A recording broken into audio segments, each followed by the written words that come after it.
Okay, can you go sim racing on a high-end VR headset on a budget PC and graphics card? Well, we're going to find out today because we're using a pimax Crystal Lite, which is very interesting right now, given the pimax Crystal Super, and we're in iRacing at Silverstone on, believe it or not, a 4060 Ti 8GB graphics card. Like, I really don't recommend that you buy a graphics card these days that has 8GB.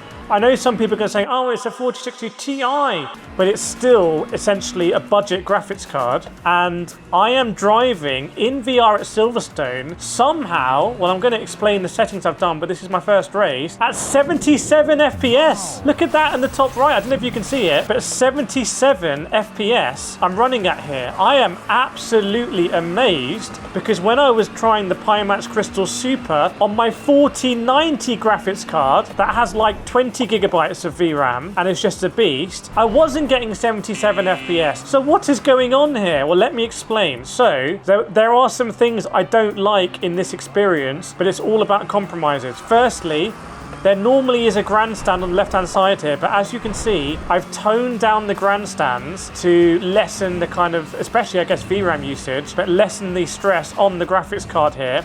As we are in VR, you know, it doesn't really affect my racing experience. I'm still on Silverstone. I'm still going through Maggots and Beckett's here in a McLaren 720S GT3. That's an incredible car. In iRacing, with all of the sim of iRacing running, all of the handling physics, all of that very kind of delicate force feedback that we know and love with iRacing. But I'm not having that big overhead. For example, at Stowe, I haven't got the grandstand there. Obviously, if you're doing racetracks that don't have big grandstands anyway, let's say like Lime Rock Park, this is not going to be a difference, but at Silverstone it is. I want to flag that. We still do have the iconic pit building.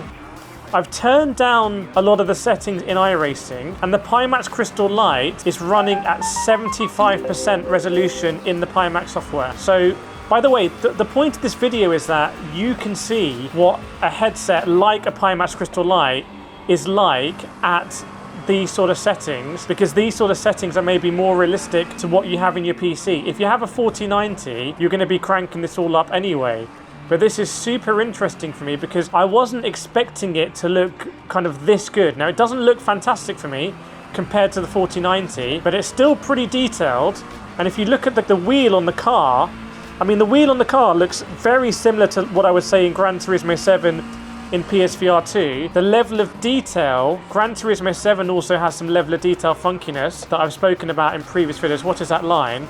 But there's more shimmery here, and if you know me on this channel, you know I don't like shimmering in in VR racing. So that is the big compromise I've got with the anti-aliasing. However, because the pimax Crystal Lite has such a high resolution in it, I think it's like 2800 if I remember, it kind of looks still sharp.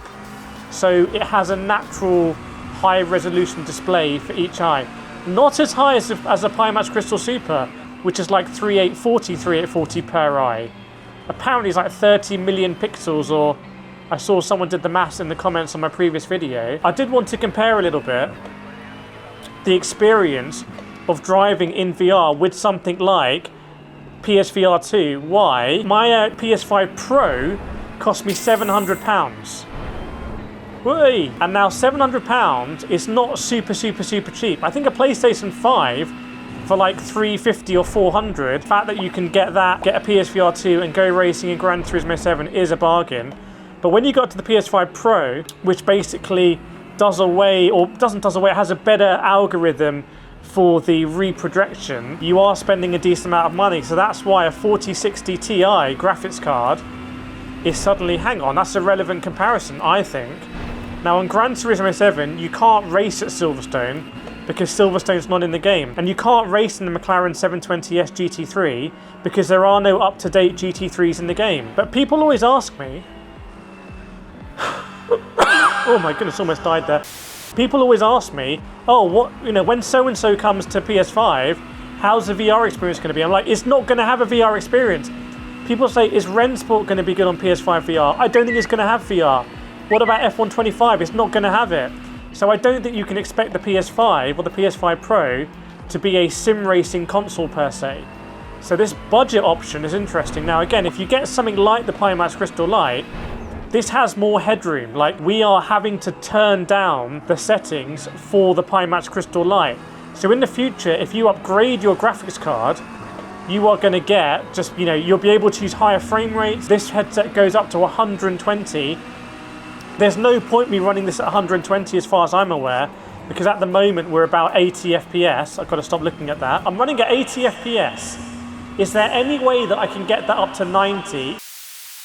There probably will be an offer in the description, by the way. Pimax will be doing a special for 7 years in the UK. If you're not in the UK, there'll be an offer, some kind of discount also. When you're going through Maggers and Beckett's, honestly, in VR like this, it's just a really good experience. As you hear everything slip and slide. Come on. There's the Tartan 720. Whoa!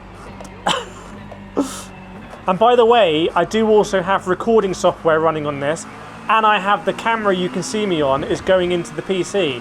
Now, if I want to be really, if I wanted to cheat this, I would have the camera recording on an SD card, and I'd have another PC or a laptop recording the gameplay footage, but I'm not. I'm just doing this like a real world thing, like I do all my VR stuff. I'm not trying to, you know, go into loads of different software toolkits and change everything. I'm pretty much just stock. Whee, go on. I am genuinely surprised that this is running iRacing so smoothly. I didn't think that the 4060 Ti would have it in it, especially given I've been making videos on Assetto Corsa on this GPU, and it's really struggled, frankly. And I think that says a lot more about Assetto Corsa Evo, oh my god, than the graphics card. And if you're wondering which wheel we're using the Asetek Forte wheelbase and the Forte button box, Formula button box. And it's super, super, super nice. I'm just looking at that frame rate. I think I've got more performance in the bag. The cockpit is really nice. I wonder if there's also some aggressive level of detail. Oh, I've been slapped with a huge slowdown. Should we take it on the line? 7 off tracks I've got already. Let's see, maybe it will burn off. I can see the field going around there and the exit of Stowe corner.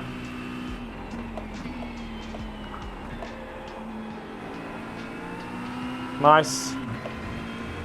It's burnt off.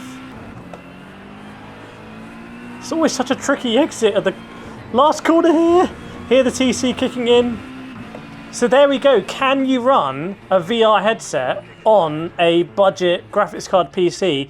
The answer is a resounding yes, and there's still a lot of performance to find. I promised that I'd show you the settings. Everything is cranked down, so I can start building it up. But I will, maybe for a next video, put a lot of this on medium. I mean, that's maybe a bit of a jump going from some of them from low. If we'll keep these on low. Particles will do medium. Shader quality will do medium. So we add a lot of this. So yeah, we'll see and we'll add the higher car textures. So if you want to see that, make sure you subscribe and that'll be on the channel. That's the answer. You can run it.